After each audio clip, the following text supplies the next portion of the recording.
우리 35절부터 39절까지는 그 앞에 이어지는 마귀, 우리를 정죄하고 우리를 참소하는 그런 그런 자들로부터 하나님께서는 보호하시고, 그리고 35절부터는 하나님께서 그리스도의 사랑을 또 하나님께서 끊으실 수 없다라고 오늘 39절까지 얘기를 하죠.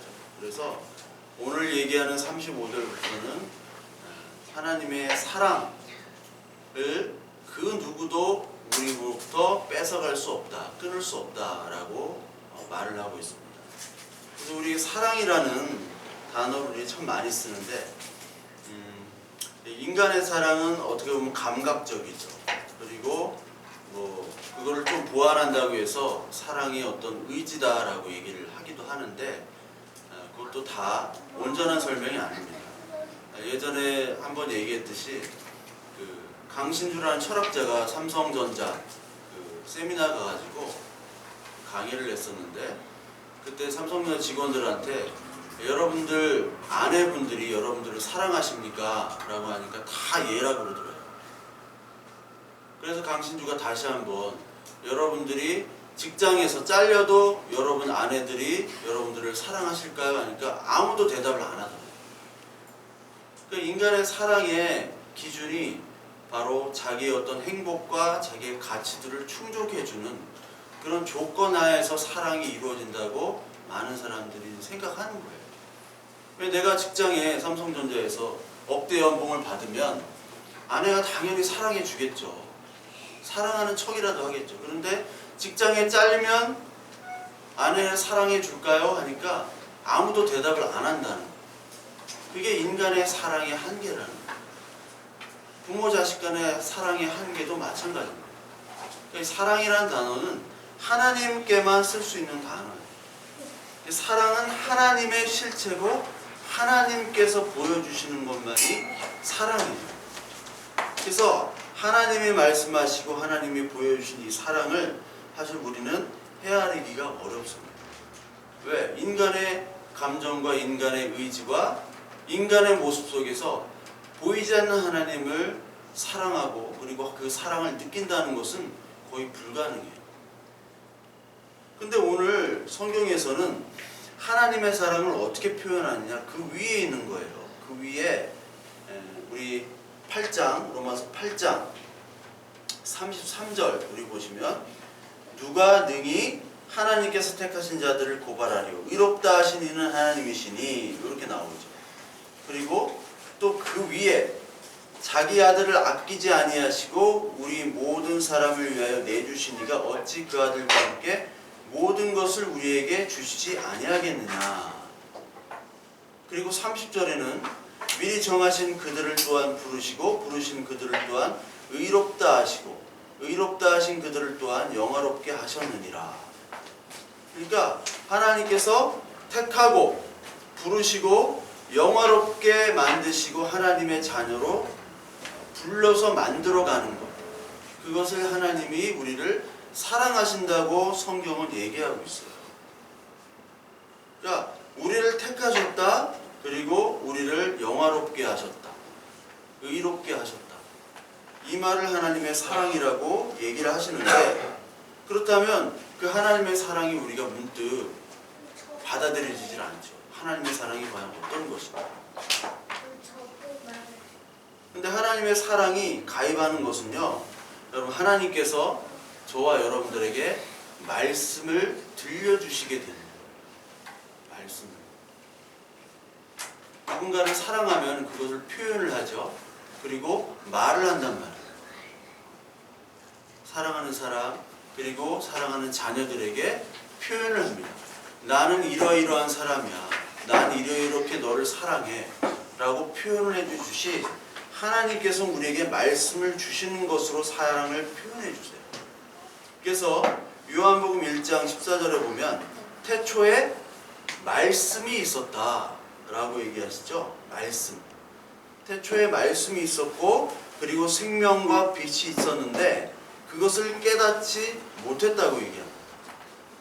깨닫지 못했어요. 사람은 깨닫지 못해요. 그런데 분명히 하나님께서 말씀을 있었고 말씀으로 창조하시고 말씀을 우리에게 주셨다는 거예요. 그러니까 전에는 하나님이 어떤 분인지 모르고 그리고 내가 어떤 사람인지를 몰라요. 내가 죽는 것, 내가 사는 것, 그리고 죽어서 내가 어떻게 될 것인가. 요즘에는 사람들이 죽음에 대한 그런 궁금증도 많잖아요. 죽은 후에 우리는 어떻게 될 것인가. 그것에 대해서 얘기하는 종교들은 거의 없습니다. 공자 제자도 그랬잖아요. 공자님, 스승님, 죽어서 어떻게 됩니까? 그건 모른다. 죽어서 우리는 어떻게 될 것인가? 그리고 우리는 어떻게 태어나고 어떻게 이 우주가 창조되고 생성이 되었는가에 대해서 하나님께서 말씀을 통해서 우리와 믿도록 하시는 거예요. 그 전까지는 몰랐어요. 하나님이 어떤 분인지, 내가 어떤 사람인지, 내가 어떻게 태어난지를 모르는 거예요. 그런데 하나님께서 말씀을 주신 후로 내가 그거를 깨닫게 되는 것이죠.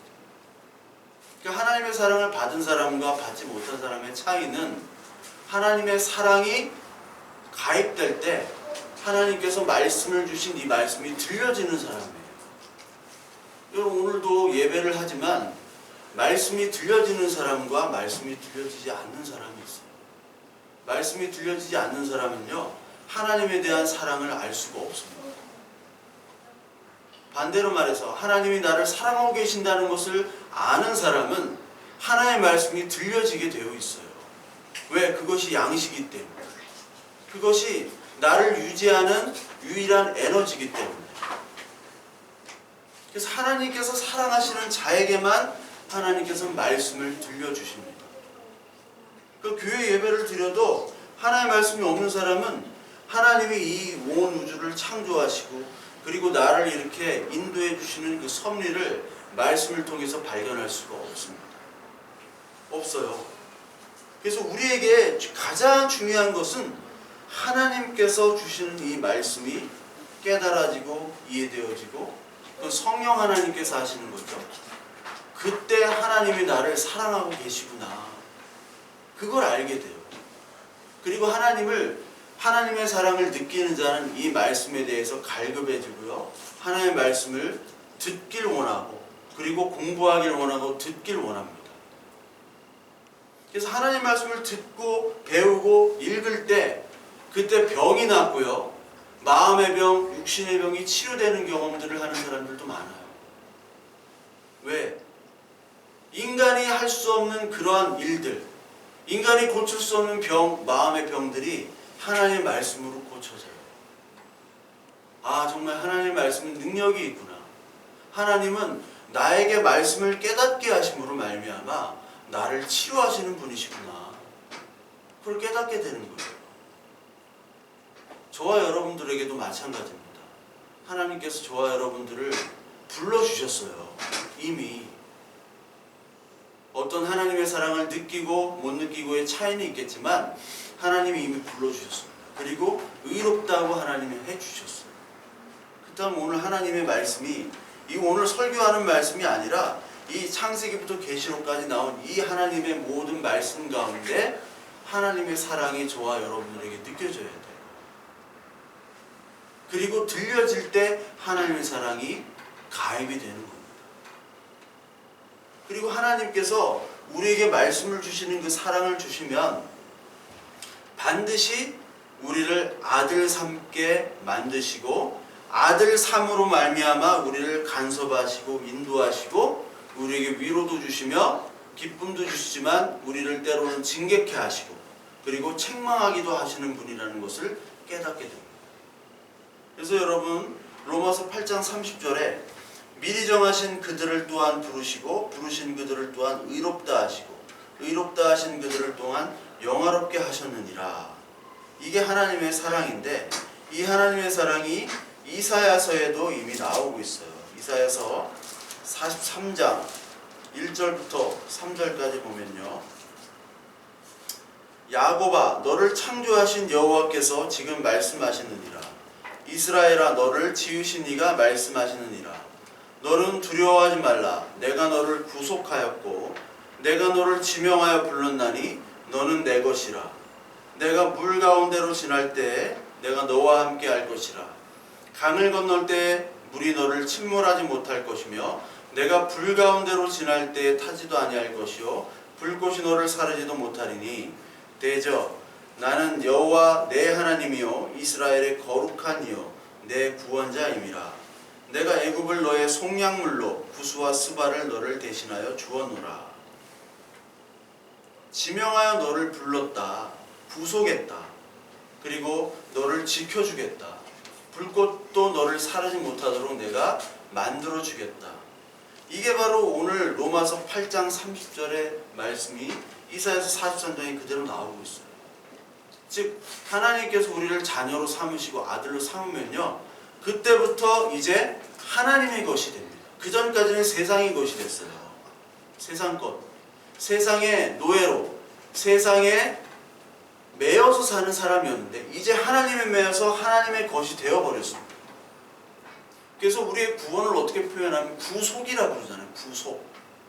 구속이 뭐 깜빵 가는 그런 구속이 아니라 너를 값을 주고 내가 너를 샀다라는 거예요. 값을 주고. 그래서 그 값은 어떤 값입니까? 예수 그리스도의 피값이잖아요. 샀으니까 이제 너는 내 것이기 때문에 내 안에서 너는 행동해야 돼. 나와 함께 행동해야 돼 라는 것이 바로 성경이 말하는 구원이에요. 그래서 하나님께서는 끊임없이 우리에게 간섭하고 있어요. 우리 자녀들을 끊임없이 간섭하잖아요. 특히 어릴 때, 자녀들이 어릴 때 어린 자녀들을 혼자 놔두면 사고가 나잖아요. 그러니까 그 자녀들을 끊임없이 간섭하고 타이르고 때로는 혼내기도 하는 겁니다.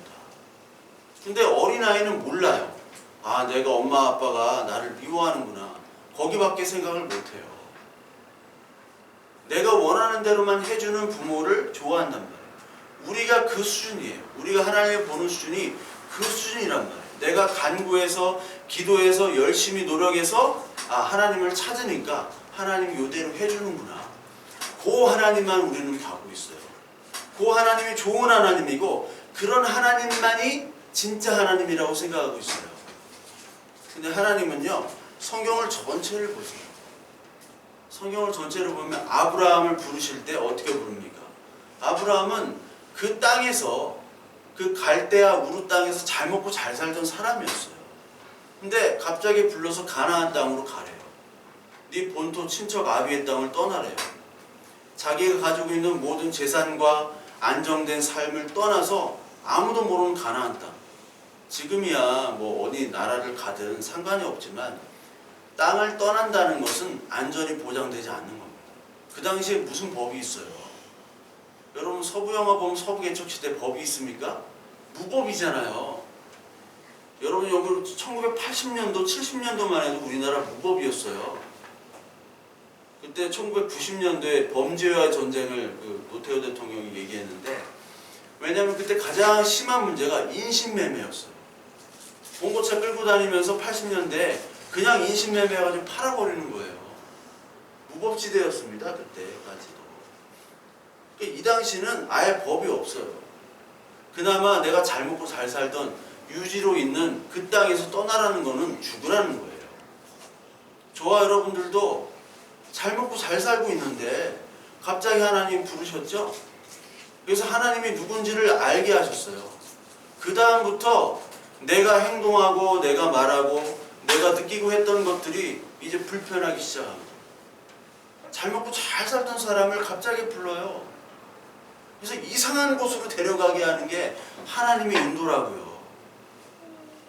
아브라함을 불러냈어요. 그리고 이삭도 마찬가지입니다. 불가능한 이삭을 출생토록 하나님 만드셨죠.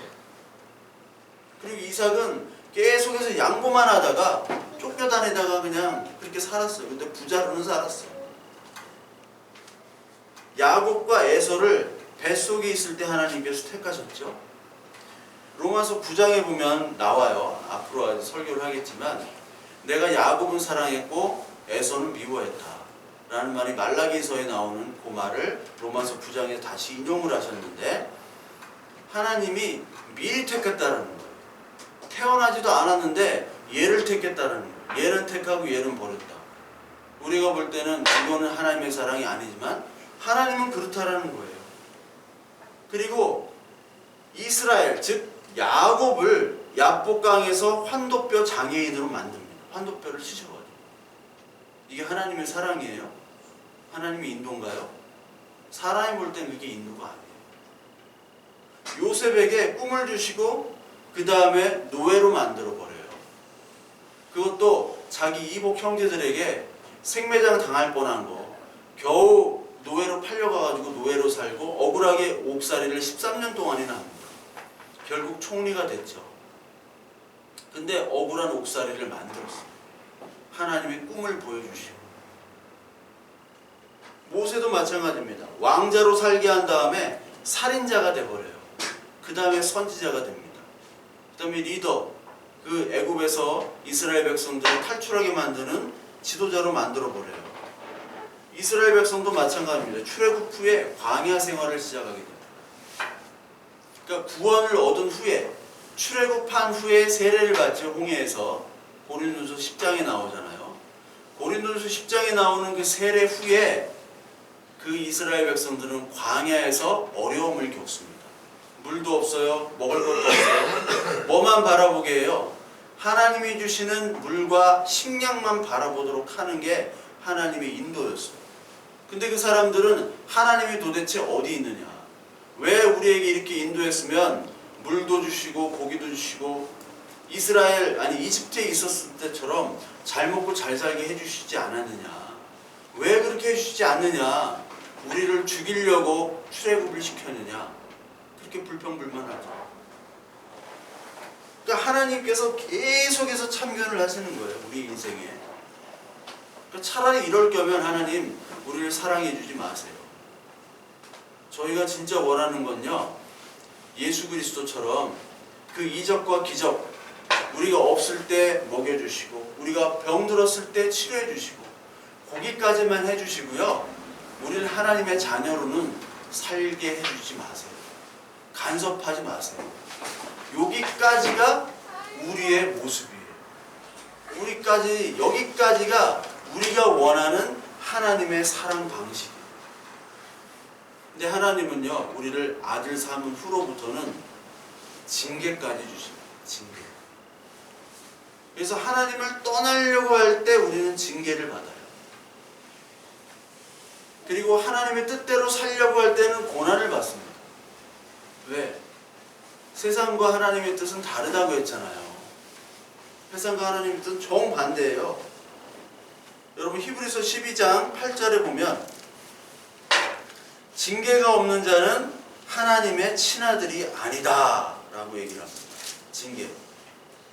12장 11절에 보면 히브리서 12장 11절 무릇 징계가 당시에는 즐거워 보이지 않고 슬퍼 보이나 후에 그로 말미암아 연단받은 자들은 그의 평강의 열매를 맺느니라.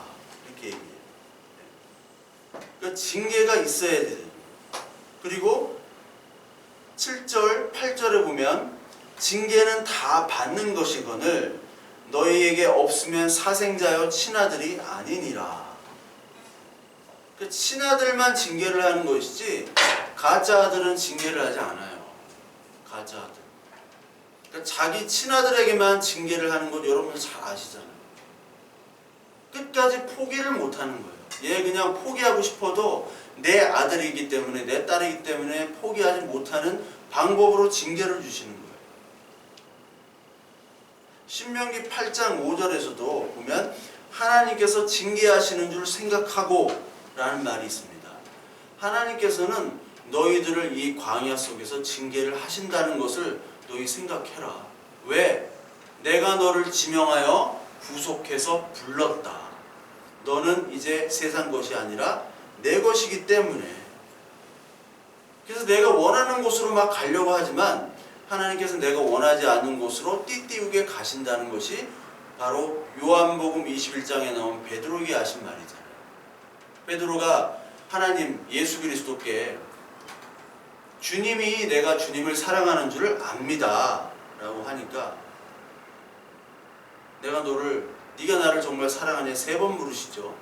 그 다음에 예수님이 베드로에게 뭐라고 얘기하시면 네가 젊었을 때는 원하는 곳으로 막 다녔지만 나중에는 원치 않는 곳으로 띠띠우며 다닐 것이다. 이제 너는 예전에는 고기를 낚는 어부였다. 그 베드로와 요한, 야고보는 부자 어부였어요. 부자 어부. 지금처럼 막 옛날 우리가 생각하는 것처럼 막 하루 잡아가지고 하루 먹고 사는 사람들이 아니었어요.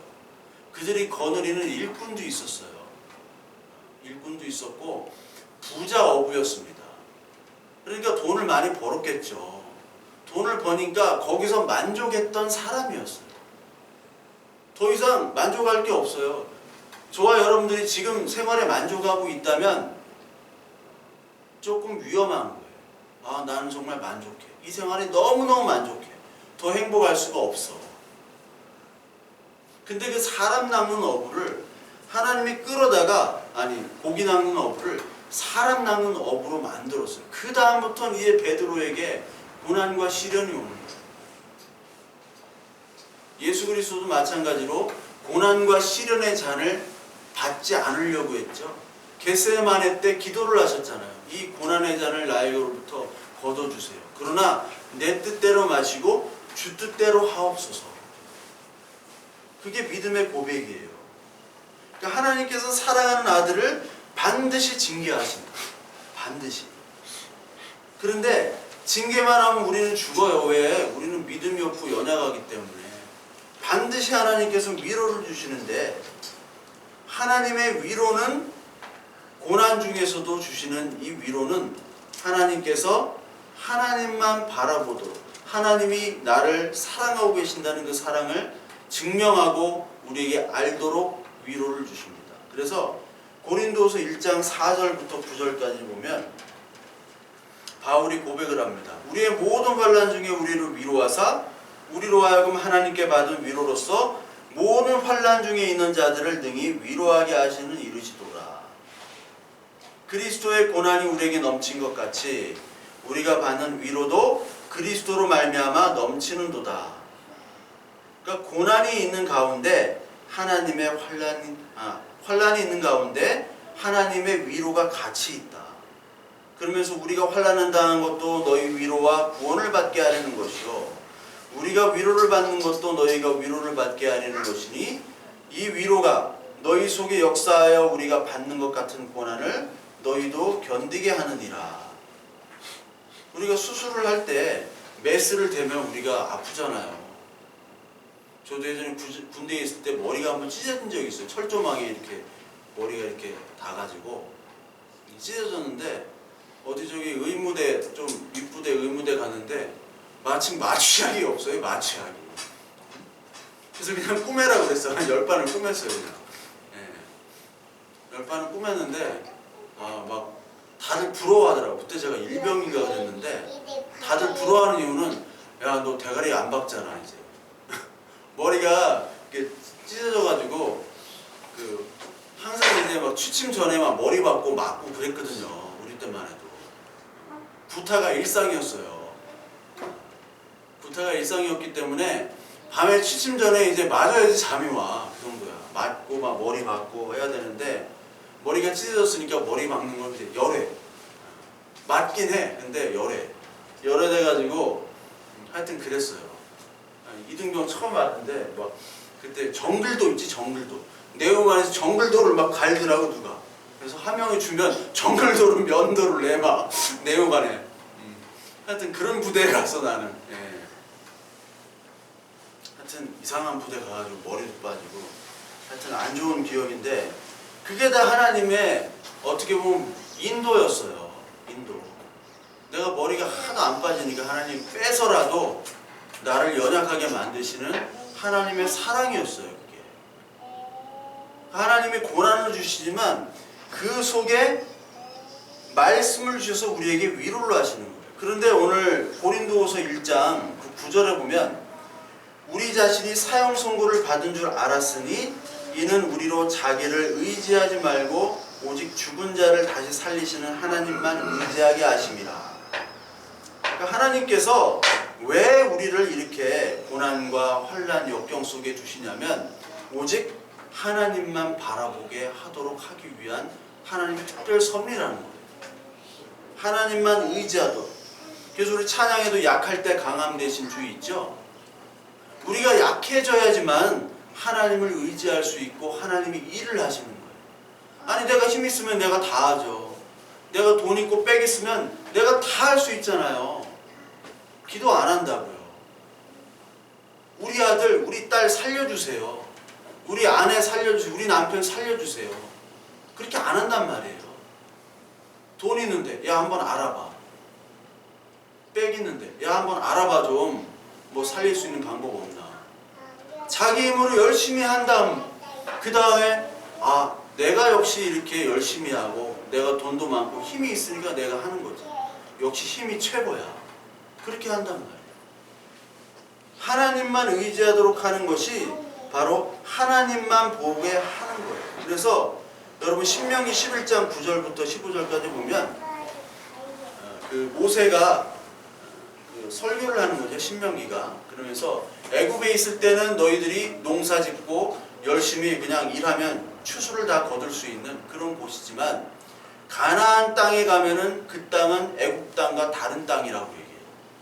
신명기 9장 11장 9절부터 15절까지 보면 이 애굽의 땅과 같이 아니하고 이 가나안 땅은 하나님께서 돌보시는 땅이다. 그러니까 가나안 땅 그 이스라엘이 척박하잖아요. 그러니까 농사를 지으면 비가 와야 되는데 비는 하늘에서 내리는 거죠. 근데 애굽 땅은 강이 있어요. 나일강이 있단 말이에요. 비가 안 와도 돼. 인간의 모든 조건으로 다 할 수 있는 땅이에요. 근데 가나안 땅은 하나님이 주셔야지만이 비가 오고 우리가 먹고 살 수 있는 땅이라. 하나님만 의지해야 되는 땅이라는 거예요. 그 땅, 그 척박한 환경에서 하나님께서 말씀을 주시고 그리고 이적들을 주셔야지만이 너희들은 살 수 있어. 그걸로 우리를 부르신 겁니다. 이 땅에 많은 사람들은 자기 힘으로 살지만 하나님의 자녀들은요. 하나님의 말씀을 의지해야지만이 살 수 있는 사람으로 부르신 거예요. 하나님은 떡이 아닌 말씀으로 살기를 원하세요. 그래서 신명기 8장 2절부터 6절까지 보면 내 하나님 여호와께서 이 40년 동안에 내가 광야의 길을 걷게 하신 것을 기억하라. 이는 너를 낮추시며 너를 시험하사 내 마음이 어떠한지 명령을 지키는지 지키지 않는지 알려 하심이라. 너를 낮추시며 너를 줄이게 하시며 또 너를 알지 못하며 내 조상들도 알지 못하던 만나를 내게 먹이신 것은 사람이 떡으로만 사는 것이 아니요 여호와의 입에서 나오는 모든 말씀으로 사는 줄 내게 알게 하려 하심이라. 하나님께서 이 광야 생활을 하게 하신 이유는 떡으로 사는 것이 아니라 말씀으로 살게 하는 것임을 알게 하려고 하나님이 주시는 거예요. 그러니까 우리 인생의 목적, 희로애락을 하나님께서 주시는 이유는 너는 인간의 힘으로 사는 게 아니야. 돈으로 사는 게 아니라 빵으로 사는 게 아니라 하나님께서 주시는 이 말씀으로 살아가는 거야 라는 것을 보여주시는 거예요. 여러분 요한복음 4장 34절에 예수님께서 뭐 배부르다고 그런 말씀을 하신 것 같아요. 그래서 아니 누가 먹을 것을 갖다 드렸냐 하니까 예수님이 나의 양식은 따로 있다라고 얘기하세요. 요한복음 4장 34절에 나의 양식은 따로 있는데 그 양식은 뭐냐면 너희들이 알지 못하는 먹는 양식이다. 그러면서 34절에 예수께서 이르시되 나의 양식은 나를 보내신 이의 뜻을 행하며 그 일을 온전히 이루는 이것이니라. 너희들은 밥을 먹지만 나의 양식은 보내신 이의 뜻을 행하며 그 일을 온전히 이루는 것이 나의 양식이다. 여러분 양식이라는 것은 내 삶을 유지하는 에너지원입니다. 밥을 먹지 않으면 죽잖아요. 그 에너지원이 뭐냐? 그 에너지원이 어떤 사람은 칭찬이요, 어떤 사람은 사랑이요, 어떤 사람은 돈이요, 행복이요, 자기가 같이 추구하는 것이요, 어떤 사람은 지식이요, 여러 가지가 있잖아요. 근데 나의 양식이 뭐냐? 나의 양식, 나의 힘의 원동력은 하나님의 뜻을 이루는 것, 그 온전히 이루는 것이 바로 내 유지하는 양식이죠. 내 존재의 의미라는 거예요. 그러니까 하나님께서 우리에게 가장 주시기를 원하는 것은 바로 말씀입니다. 성령을 통해서 말씀을 주심으로 말미암아 너에게 생명을 주는 거예요. 여러분, 밥은 그냥 먹고 나서는 또 배고파요. 밥 먹으면 또 화장실 가야 되고 배고프고, 또 안 먹으면 배고프고, 또 더 안 먹으면 죽는 거예요. 그러니까 우리에게 밥을 아무리 먹여봤자 그 포만감이 사라진 후에는 또 원하는, 그러니까 아무것도 아닌 거예요. 계속 돌아가야 되는 시스템이에요. 중단하면 안 돼요. 근데 인간은 거기에만 머물러 있는 거예요. 제발 밥만 달라는 거예요. 그 사회가 지옥이며 그 사회는 하나님을 알지 못하는 인간의 세상입니다. 근데 하나님은 말씀을 주시겠다는 거예요. 그러면서 이것이 바로 복이다 라고 얘기하세요. 이것이 복이다. 신명기 8장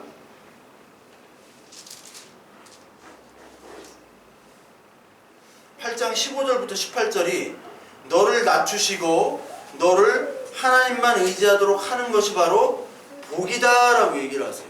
복. 그러니까 복이라는 게 뭐냐? 하나님과의 관계가 복입니다. 그러니까 하나님과의 관계가 있는 사람은 복이고 없는 사람은 복이 아닙니다. 이 관계, 의, 이것을 바로 하나님께서 주시는 복이다. 그래서 이 복을 주시고 이 복의 근원은 바로 하나님의 사랑이기 때문에 이 사랑을 그 누구로부터 끊을 수 없다는 거예요. 여기 나오는 것이 35절에 누가 우리를 그리스도의 사랑에서 끊으려? 환난이나 번고나 박해나 기근이나 적신이나 위험이나 칼이라. 우리의 모든 환경들을 얘기하죠. 어려운 환경들. 이 모든 환경들에서 하나님은 사랑을 끊을 수가 없다라는 거예요. 내가 정말 하나님께 아닌 세상으로 도망가고 싶어도 하나님은 끊지 않는다는 거예요. 우리의 사랑을 그치지 않는다는 거예요. 그래서 로마서 5장 8절에 하나님의 사랑을 어떻게 보여주셨냐면 우리가 아직 죄인 되었을 때 그리스도께서 죽으심으로 말미암아 하나님이 우리를 향한 사랑을 확증하셨느니라. 우리가 아직 죄인이에요, 죄인.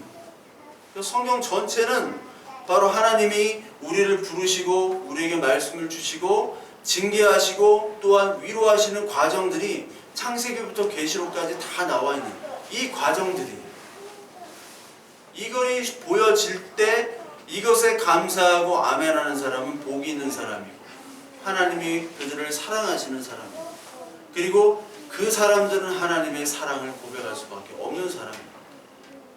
그렇게 하나님이 만들어 주시는 이 사랑을 그 누구도 방해할 수 없다는 거예요. 누구도 끊을 수 없어요. 저와 여러분들이 하나님이 사랑하고 하나님이 저와 여러분들을 택한 것은 알지만 어려운 일이 겪었을 때 여러분 하나님을 버리려고 할 때가 있습니다. 충분히 있어요. 저와 여러분들이 하나님을 버리고 싶은 마음이 한두 번이 아니에요. 그렇지만 그럼에도 불구하고 하나님은 우리를 버리지 않는다는 거예요. 자녀는 수 틀리면은 아빠 엄마 버릴 수 있어요. 미워하잖아요, 막 떼쓰고. 근데 부모는 버릴 수가 없단 말이에요. 끊을 수 없느니라. 그 모든 어떤 것도 예수 그리스도 안에 있는 하나님의 사랑에서 우리를 끊을 수 없는 거예요. 인간의 조건과 힘은 취소시킬 수 없습니다. 사랑을. 근데 이게 취소될 수 있다고 얘기하는 사람들이 있어요. 여러분 그 김세윤 교수라는 분이 있는데 이게 이제 로마서 9장 10장에도 같이 얘기를 해야 될 거예요. 김세윤 교수. 잘 모를 거예요. 신학생들은 다 알아요. 우리나라에서 가장 유명한 세계적인 신학자라고 하는데 잘 모르겠어요. 좋은 학교 나왔어. 서울대 나오시고 다. 제가 다녔던 이 총신에서 교수하시다가 쫓겨났어요. 예. 쫓겨나 지금 풀러 신학교라는 데 있는데 이분이 13년에 칭의와 성화라는 그런 책을 이렇게 쓰셨는데 이게 유보적 칭의론이 있습니다. 제가 아는 분도 저한테 질문을 많이 하셨어요. 제가 아는 그분이 아는 선교 단체에서 이런 유보적 칭의론 때문에 논쟁이 많이 있다. 그래서 저한테 의견을 좀 이렇게 얘기를 좀 해달라고 이렇게 하신 분이 있었는데 이 유보적 칭의론이라는 것은 뭐냐면 이거를 뭐 새 관점이라고 하는데 좀 신학생들이 좀 들어야 될 건데 옛날에 그 샌더스라는 사람도 있었고 제임스 던, 톰 라이트 신학생들 중에 요즘 톰 라이트를 많이 읽는데 그 사람들이 새 관점이라는 것을 얘기했어요. 새 관점이라는 건 뭐냐면 유대인들이 율법을 지킴으로 말미암아 구원을 얻는다고 생각한 것이 아니었다.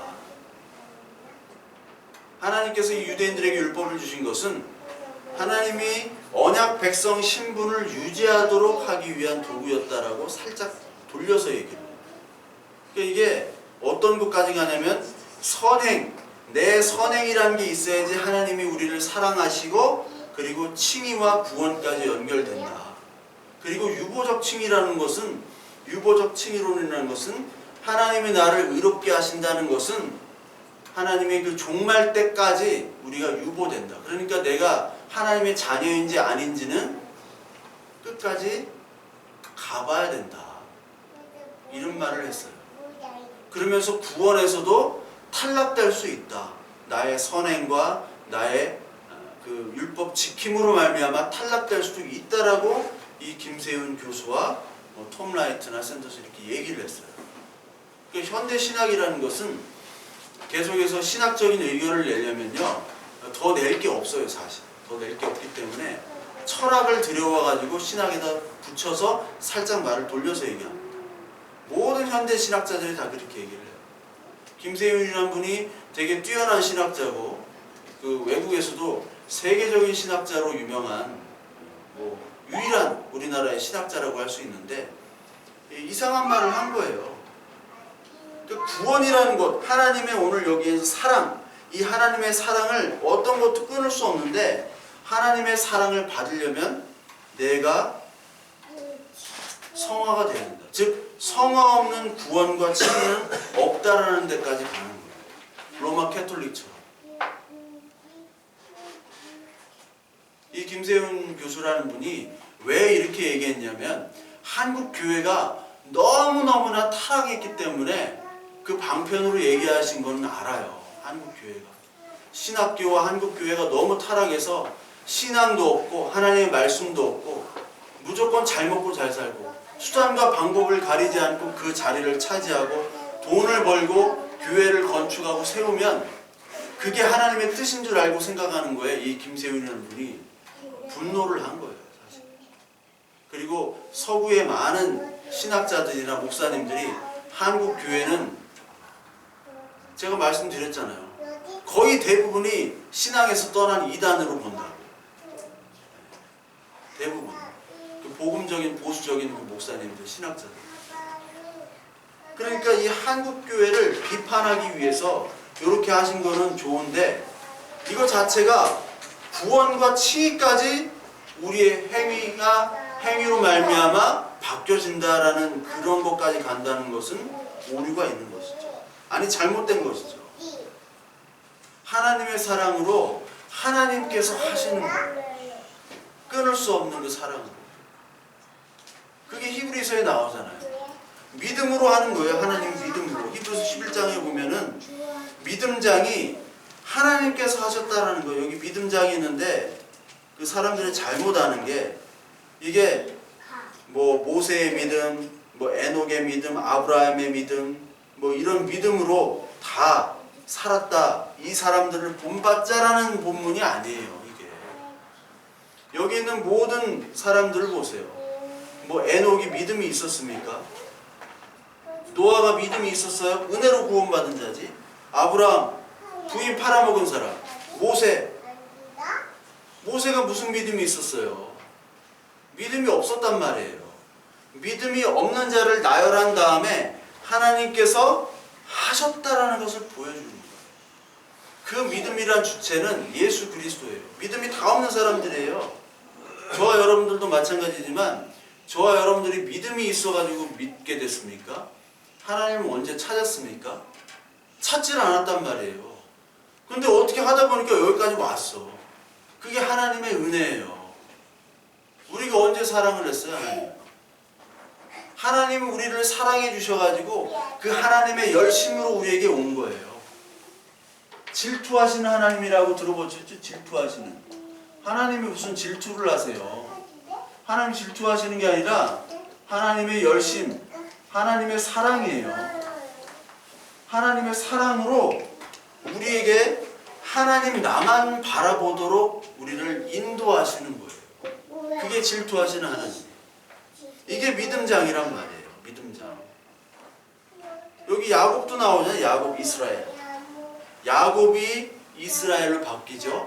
야곱은 율법의 단계입니다. 근데 이스라엘은 은혜로 넘어가요. 우리가 다 이스라엘이 된 거예요. 이게 로마서 9장에도 나오는데 이스라엘, 야곱이 무슨 믿음이 있었어요? 없었죠. 근데 이스라엘로 넘어오면서 이스라엘의 뜻이 뭔가요? 이스라엘의 뜻은 네가, 야곱 내가 하나님을 이겼다라는 거예요. 이겼다. 이게 이스라엘의 뜻이에요. 이스라엘의 뜻. 지금 이스라엘 놈들이 그렇게 하고 있어요. 우리가 하나님을 이겼다. 뭐 전과훈이가 그랬잖아. 하나님 너 꼼짝마, 너 가만히 있어. 너 죽어 하나님. 예. 전과훈 지가 하나님이야. 그것처럼 유대인들이 지금 전 세계가 유대인의 손에서 놀고 있잖아요. 그러니까 하나님을 이긴 존재가 돼버렸어요. 이스라엘이. 근데 하나님을 이긴 게 아니라 야곱이 한 거는 에서로부터 구원해달라고 애쓴 거밖에 없어요. 떼쓰고 애쓰고. 근데 하나님이 환도뼈를 치시고 이름을 주셨죠. 아, 네가 나를 이겼다. 그게 저거와 똑같아요. 유다가 그 며느리 다말한테 네가 나보다 의롭다라는 거와 똑같아요. 그냥 의롭다고 해주신 거예요. 의롭다고. 네가 나를 이겼다라고 해주신 거예요. 우리가 이긴 게 아니라. 대신 환도뼈는 부시고 그리고 너는 나만 바라봐야 돼. 너 환도뼈, 그 뼈를 가지고 너는 살아가지만 그 뼈 없이 나만 바라보고 살아. 그거를 보시고 이름을 주신 거예요. 우리에게. 우리가 지금 성화됐습니까? 우리가 지금 착합니까? 안 그렇잖아요. 우리가 사랑이 있나요? 없음에도 불구하고 너는 하나님의 자녀야. 내 자녀라고 인정한 거야. 왜? 내가 지명하여 불렀으니까. 말 안 듣고 사고치고 공부도 못해. 건강하지도 않아. 약값만 나가. 막 병원 맨날 가야 돼. 근데 치료를 해줄 수밖에 없잖아. 왜? 내가 사랑하니까. 내가 불렀으니까. 내가 너를 사랑하고 부르고 포기할 수 없단 말이에요. 하나님은 우리를 포기할 수가 없어요. 야곱처럼 이렇게 참 맨날 사고만 치고 속이기만 하고 이런 사람이지만 하나님은 우리를 포기하시지 않는단 말이에요. 계속해서 간섭하세요. 우리는 원치 않는 간섭이지만 계속해서 간섭함으로 말미암아 하나님이 결국 자녀로 만드시는 것이 오늘 하나님의 사랑입니다. 그래서 바울이 나중에 고백하죠. 나의 나된 것은 하나님의 은혜라. 내 뜻대로 내 힘과 내 의지대로 된 것이 아니라 하나님의 은혜로 되는 거예요. 여러분과 저의 삶들이 하나님의 은혜로 된 거예요. 하나님의 은혜 없이는 저와 여러분들이 하루라도 살 수가 없음을 고백하는 사람만이 바로 하나님의 자녀입니다. 여러분, 내 모습이 부족하고 정말 부끄러워도 하나님께서 저와 여러분들을 자녀 삼으셨다는 것을 반드시 잊지 말고 기억하셔야 됩니다. 그리고 의롭다 하신 이 우리들을 사랑하신 이 사랑 방식으로 하나님께서 우리를 사랑하시고요.